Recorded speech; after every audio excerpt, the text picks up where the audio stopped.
एक गोष्ट लक्षात घेतली पाहिजे की बीड जिल्ह्यात एकूण 6 नगर परिषदेच्या निवडणुका पार पडल्या आणि आज मतमोजणी होत आहे.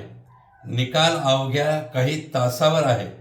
मी तुम्हाला ठामपणे सांगतो की बीड जिल्ह्यातल्या नगर परिषदेच्या निवडणुकीमध्ये आमच्या नेत्या आदरणीय पंकजाताई यांच्या नेतृत्वाखाली सर्वत्र कमळ फुलल्याशिवाय राहणार नाही.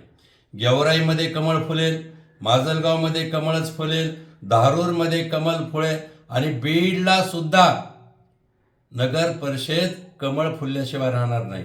राहिला विषय परळीचा, त्या ठिकाणी भाजप आणि अजितदादा पवार अर्थात माजी मंत्री धनंजय मुंडे आम्ही एकत्र आहोत. त्या ठिकाणी सुद्धा बाजीराव धर्माधिकारी विजयी झाल्याशिवाय राहणार नाहीत आणि अंबाजोगाई नगर परिषदेच्या निवडणुकीमध्ये आमचे नेते ज्येष्ठ मार्गदर्शक नंदकिशोर मुंदडा हेच नगराध्यक्ष होतील यात शंका नाही.